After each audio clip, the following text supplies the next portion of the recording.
Hello, a very good morning to all of you. Welcome to my channel NG Medicals. In this video, we are going to see another cancer that is colon cancer. तो colon आपका large intestine का ही part होता है ये या आप कह सकते हो कि आपकी complete large intestine most of the colon से मिलके बनती है. तो चलिए देख लेते हैं कि बड़ी आंत का कैंसर या large intestine का कैंसर colon क्या है. Okay so before we start first of all anatomy and physiology discuss कर लेते हैं कि कोलॉन आपको कहाँ देखने को मिलते हैं. देखिए ये पूरी जो आपके सराउंडिंग एरिया में दिख रही है this is your large intestine. इसके बीच में ये जो क्वाइल्ड स्ट्रक्चर दिख रहा है this is your small intestine. फिलहाल कोलॉन आपके लार्ज इंटेस्टाइन में सिचुएटेड होते हैं तो हम सिर्फ इसकी बात करेंगे. So large intestine is divided into the 4 part. This part is first, this is second, this one is third and this is fourth part. ठीक है, तो ये चारों ही पार्ट आपके कोलॉन्स से मिलके बने हैं. ये कोलॉन्स यहां से अगर हम स्टार्ट करें तो ये ऊपर की तरफ जा रहे हैं तो इन्हें हम बोलते हैं असेंडिंग कोलॉन क्योंकि ये ऊपर की तरफ जा रहे हैं. देन ये वाला जो कोलॉन है ये आपको कैसा दिख रहा है, ट्रांसवर्स लाई दिख रहा होगा, ट्रांसवर्स की तरह दिख रहा है तो हम लोग इसे बोलेंगे ट्रांसवर्स कोलॉन. ये नीचे की तरफ आ रहा है then this is your descending colon and ये आपका सिग्मोइड कोलॉन. तो ये 4 पार्ट में डिवाइड होकर के आपके पूरी लार्ज इंटेस्टाइन को बनाने का काम करते हैं. इसके साथ साथ कोलॉन की अगर लेयर्स की बात की जाए तो ये 4 लेयर्स में डिवाइड है. लाइक अगर इस वाले एरिया को आप बाहर निकाल दो और इसको जूम आउट करो तो आपको ये कैसा दिख रहा है, इसमें 4 लेयर्स हैं. 4 लेयर मिल करके एक ये एरिया बना रहा है. ठीक है, कौन कौन सी 4 लेयर, जो सबसे अंदर की तरफ वाली लेयर है उसको हम लोग म्यूकोसा बोलते हैं. उसके जस्ट बाद वाली लेयर उसको हम लोग सब म्यूकोसा बोलते हैं. सब म्यूकोसा के बाद आती है आपकी मस्कुलर लेयर जो कि आपकी पूरी लेयर्स को सपोर्ट करके रखती है और स्ट्रांग बनाती है. एंड जो लास्ट वाली है सबसे बाहर वाली जो आप इस यहाँ पे देख सकते हो, ये जो आपको बाहर वाला सुपरफिशियल एरिया दिख रहा है this is your serosa layer. तो ये 4 लेयर मिलकर के आपका कोलॉन बनाते हैं. सबसे ज्यादा मोस्ट कॉमन कोलॉन कैंसर कौन से लेयर में देखने को मिलता है, this is your mucosa layer. आपकी म्यूकोसा लेयर में सबसे most commonly colon cancer arise होता है. बाद में स्टेज जैसे जैसे बढ़ती चली जाती है वैसे वैसे कैंसर आगे बढ़ता चला जाता है. इसके अलावा जो आपकी म्यूकोसा लेयर है, आप ये देख रहे हो, ये आपकी म्यूकोसा लेयर है. देखा जाए तो इसका स्ट्रक्चर थोड़ा सा फिंगर लाइक स्ट्रक्चर है. इस तरह से फिंगर्स बनी हुई हैं. ठीक है, ये फिंगर लाइक स्ट्रक्चर जो है आपकी कौन से सेल से मिलकर बनी हुई है, स्टेम सेल्स से मिलकर बनी हुई है. स्टेम सेल्स में कुछ पर्टिकुलर जीन होते हैं जो कि किस चीज का काम करते हैं, आपके कैंसर को रोकने का काम करते हैं. सो बार बार अगर कोई बीमारी या कोई इन्फेक्शन आ जाता है या कोई इंजरी हो रही है आपके इस म्यूकोसा लेयर में तो आपके सेल्स के अंदर म्यूटेशन होना शुरू हो जाएगा. म्यूटेशन एक एबनॉर्मल प्रोसेस होता है जो कि डीएनए के सीक्वेंस को डिस्टर्ब कर देता है. डीएनए आपका जेनेटिक मटेरियल है.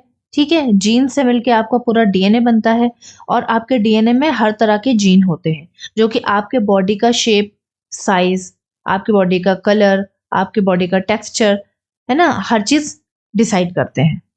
तो स्टेम सेल्स के अंदर जो जीन है जो कि हम आगे पढ़ने वाले हैं वो अगर डिस्टर्ब हो गया तो आपके स्टेम सेल्स में abnormal growth of the cells होने लगेगी और बाद में वो फैल जाएगा. ठीक है, इस तरह से आपकी म्यूकोसा के लेयर में कहीं पर भी कैंसर डेवलप हो सकता है. सो आई थिंक आपको एनाटॉमी क्लियर हो गई होगी. हम लोगों ने कंप्लीट एनाटॉमी डिस्कस नहीं की है. जितनी कैंसर से रिलेटेड एनाटॉमी है वो हम लोग ऑलरेडी डिस्कस इसमें कर चुके हैं. चलिए आगे देख लेते हैं, इंट्रोडक्शन पार्ट देख लेते हैं. तो कोलॉन जो है लार्ज इंटेस्टाइन का एक पार्ट है तो हम कह सकते हैं कि जो कैंसर होगा वो लार्ज इंटेस्टाइन के अंदर होगा. सो कैंसर क्या है, नॉर्मली हम लोग कैंसर को कैसे डिफाइन करते हैं, it is an abnormal growth of the cells. जो सेल्स हैं वही अपने आप को एबनॉर्मली ग्रो कर रहे हैं तो वो पार्ट क्या कहला रहा है, कैंसर. सो मोस्ट कॉमनली आपको कौन सी एज में, ओल्ड एज में यानी कि मोर देन 50, 70 इस टाइप के जो एज के लोग होते हैं, आपको कैंसर देखने को उनमें ज़्यादा मिलता है।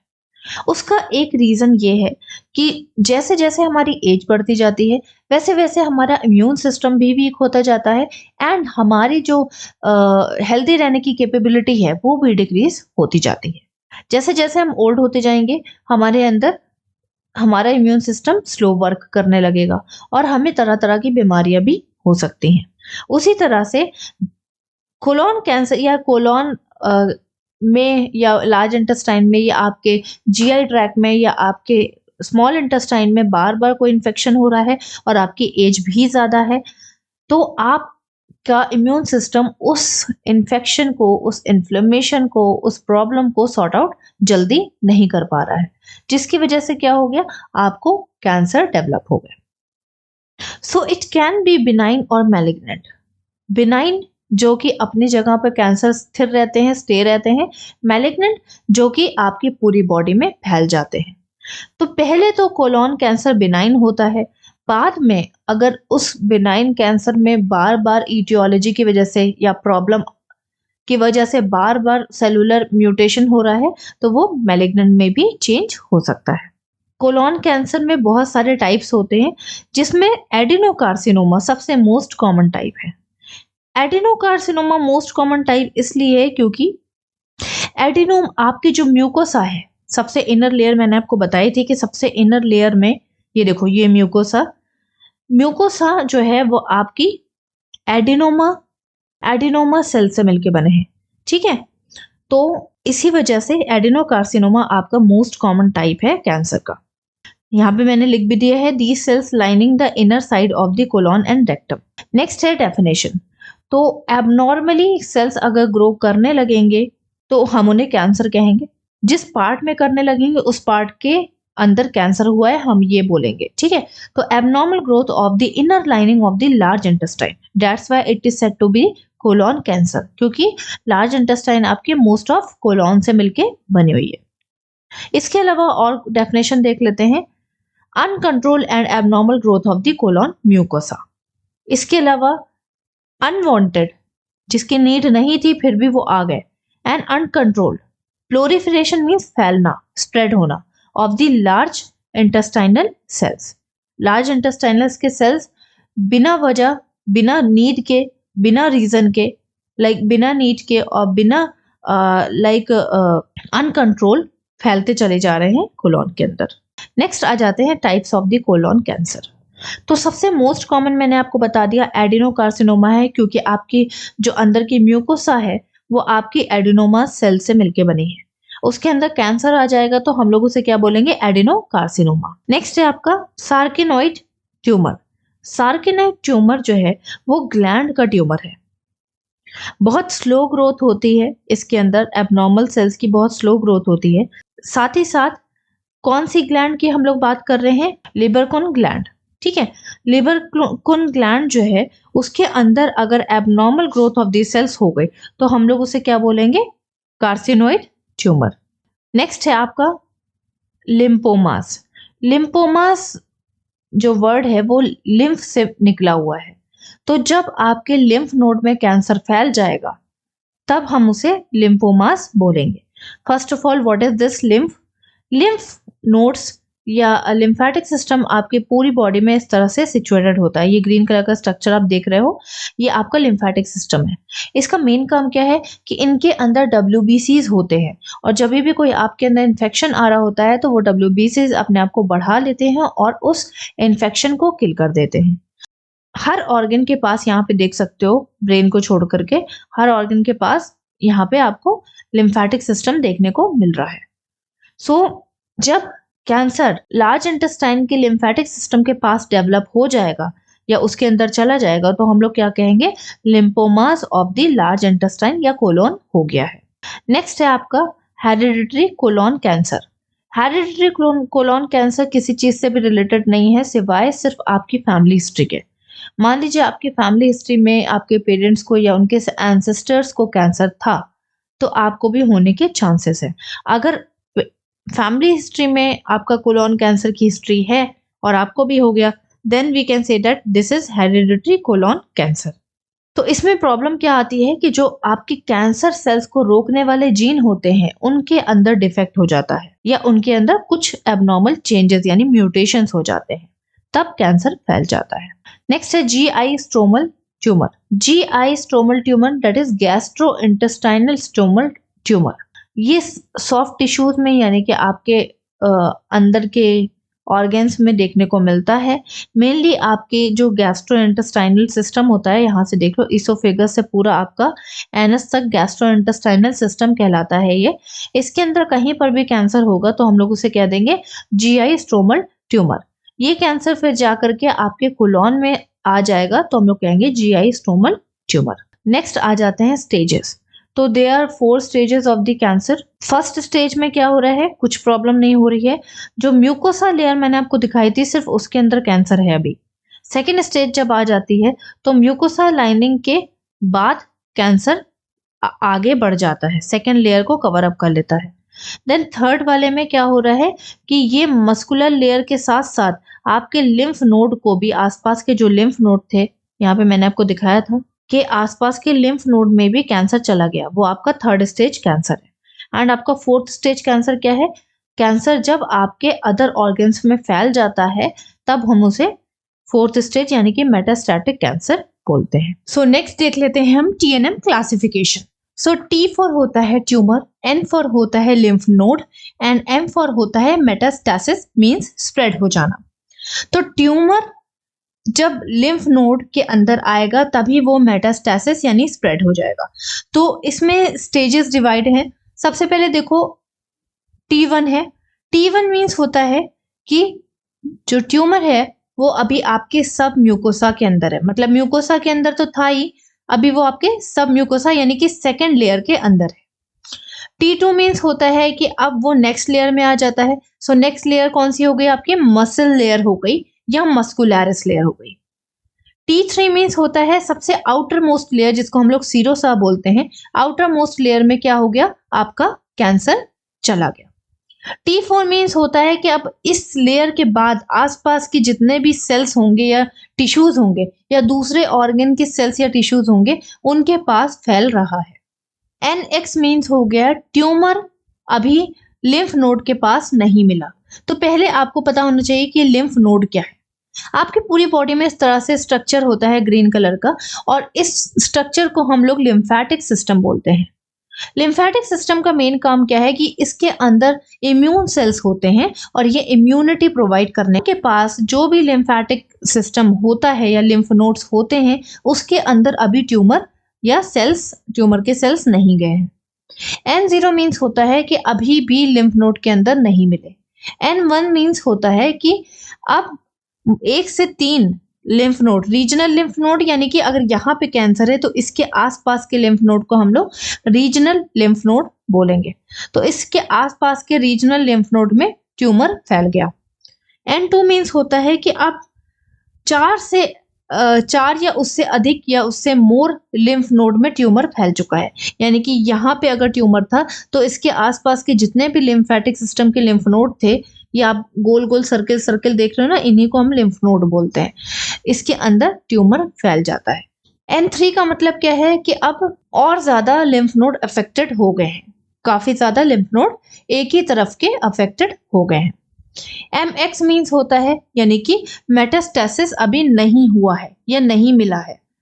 मेटास्टैसिस मीन्स होता है कि लिम्फ नोड से जब पूरी बॉडी में कैंसर फैल जाए तो पूरी बॉडी में कैंसर फैलने को मेटास्टैसिस बोलते हैं। MX मीन्स होता है कि अभी मेटास्टैसिस नहीं हुआ। M0 मीन्स होता है कि अभी भी एविडेंस नहीं मिला कि आपका कैंसर पूरी बॉडी में फैल गया। लेकिन M1 मीन्स होता है कि कैंसर मेटास्टैसिस हो गया, यानी कि आसपास के एरिया में कैंसर फैल गया। तो आसपास के एरिया में कैंसर फैलता कैसे है, सिंपल सी चीजें, मान लो ये वाला एरिया कोई ऑर्गन है और इसके अंदर abnormal growth of this cells हो रही है, तो abnormal growth of this cells इस तरह से बढ़ती जाती है, ऊपर की तरफ बढ़ती जाती है, ऊपर की तरफ बढ़ती जाती है, और जब नीचे वाले सेल्स इस एबनॉर्मल ग्रोथ को नहीं संभाल पाते तो ये नीचे वाली लेयर टूटने लगती है और टूट टूट के आसपास के एरिया में फैलने लगती है।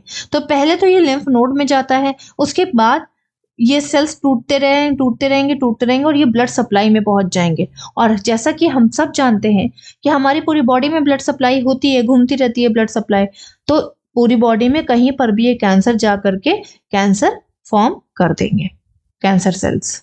तो ये था हमारा TNM क्लासिफिकेशन। नेक्स्ट आ जाते हैं causes and the risk factors. तो कौन कौन से ऐसे कॉजेज और रिस्क फैक्टर्स हैं जिसकी वजह से कैंसर आपको हो रहा है। फर्स्ट है old age. Immune system weak हो जाता है ओल्ड एज में, ये मैं आपको बता चुकी हूँ, जिसकी वजह से कोई भी इन्फेक्शन आएगा तो आपका इम्यून सिस्टम उसको रोक नहीं पाएगा और मे बी सेल्स के अंदर म्यूटेशन होने की वजह से कैंसर हो गया।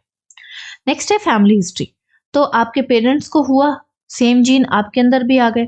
जब आपके पेरेंट्स के जीन कैंसर को नहीं रोक पाए तो सेम जीन आपके अंदर आए हैं और आपको भी कैंसर हो सकता है। नेक्स्ट है इन्फ्लेमेटरी बाउल डिजीज। ये एक तरह की डिजीज है जिसमें आपके इंटेस्टाइन के अंदर अल्सर्स हो जाते हैं, साथ में इन्फेक्शन हो जाता है। अल्सर्स और इन्फेक्शन साथ में होने की वजह से हम लोग इसको क्या बोलते हैं, इन्फ्लेमेटरी बाउल डिजीज, जिसमें आपके पूरे बाउल एरिया, ये वाला लार्ज इंटेस्टाइन और स्मॉल इंटेस्टाइन, साथ में स्टमक भी आपका इन्फेक्टेड हो जाता है। तो बार बार इन्फेक्शन या बहुत क्रोनिक इन्फेक्शन आने की वजह से जो आपके सेल्स हैं अंदर, उनके अंदर के जीन डिस्टर्ब हो जाएंगे और हो सकता है कि कैंसर को रोकने वाले जीन, जो कि यहाँ पे कौन है बता देती हूँ मैं आपको अब, APC जीन। ठीक, एक है आपका APC जीन और दूसरा है आपका KRAS जीन। ठीक है, यहाँ पे नोट कर देती हूँ, आप नोट कर लेना। तो कौन से जीन, ACP जीन और KRAS जीन। ACP जीन नए वाले सेल्स को बनने से रोकता है। KRAS जीन जब नए सेल्स अगर एबनॉर्मल सेल्स बन जाते हैं तो उनको किल कर देता है। ठीक, बार बार इन्फेक्शन होने की वजह से ये दोनों जीन अगर डिस्टर्ब हो गए तो ये दोनों जीन अपना काम प्रॉपरली नहीं कर पाएंगे और आपको कैंसर हो जाएगा। नेक्स्ट है आपका इनहेरिटेड सिंड्रोम। इनहेरिटेड सिंड्रोम एक तरह की कह सकते हैं कि हेरिडिटरी डिजीज कंडीशन है, जिसकी वजह से आपको क्या हो रहा है, यहाँ पे कैंसर हो रहा है। For example lynch syndrome. इस तरह का ये जो सिंड्रोम है, ये क्या कर रहा है, आपके जीन को डिस्टर्ब कर रहा है और कैंसर होने में हेल्प कर रहा है। नेक्स्ट है डायबिटीज मेलाइटिस। देखो, डायबिटीज मेलाइटिस में प्रॉब्लम कुछ नहीं है, प्रॉब्लम बस इतनी है कि फर्स्ट ऑफ ऑल डायबिटीज की वजह से आपका जो इम्यून सिस्टम है वो वीक हो जाता है। दूसरी चीज, अगर आपके अंदर ग्लूकोज लेवल यानी कि शुगर बढ़ी रहेगी हमेशा, तो आपके इम्यून सिस्टम को वीक के साथ साथ वो आपके अंदर क्या कर सकती है, बीमारी अगर आपको कुछ हुई है, इन्फेक्शन हुआ है, उसको इंक्रीज भी करा सकती है। क्यों? क्योंकि जब इम्यून सिस्टम ही वर्क नहीं कर रहा है तो कोई भी इन्फेक्शन अपने आप ही बढ़ता चला जाएगा। नेक्स्ट है ओबेसिटी, यानी कि बहुत ज्यादा फैटी पर्सन कोई है तो वो फैटी पर्सन, उसको कैंसर होने के चांसेस क्यों है? क्योंकि एग्जाम्पल ले लो, आपके इंटेस्टाइन में कोई इन्फेक्शन हुआ, तो इन्फेक्शन हुआ, वो मैसेज आपके ब्रेन तक जाना है, फिर ब्रेन जो है इम्यून सिस्टम को एक्टिवेट कराता है और इम्यून सिस्टम उस इन्फेक्शन को कम करता है और माइक्रो ऑर्गेनिजम्स को किल करता है। इस तरह से नॉर्मली आपके अंदर प्रोसेस चलता है। फैटी सेल्स क्या कहते हैं, या ओबेसिटी में जब फैट ज्यादा हो जाता है तो फैट क्या करता है कि ये जो मैसेज जाना है ब्रेन तक कि इन्फेक्शन हो गया है, ये मैसेज की स्पीड को स्लो कर देते हैं, जिसकी वजह से स्लो मैसेज आपके ब्रेन में जाएगा, ब्रेन आपका स्लो फंक्शन करेगा, स्लो सॉल्यूशन बताएगा, तब तक इन्फेक्शन और बढ़ जाएगा और उस प्रॉब्लम में क्या होगा, आपके जीन में म्यूटेशंस हो जाएंगे। नेक्स्ट है smoking alcohol. Smoking and alcohol दोनों ही आपकी पूरी बॉडी के लिए हार्मफुल है, क्योंकि दोनों के अंदर कैंसरोजेंस होते हैं। कैंसरोजेंस आपके जीन म्यूटेशन में बहुत फास्ट फंक्शन कर सकते हैं। नेक्स्ट है म्यूटेशन, ये तो मैं आपको बता चुकी हूँ। म्यूटेशन मीन्स क्या होता है, abnormal changes into your cells या जीन।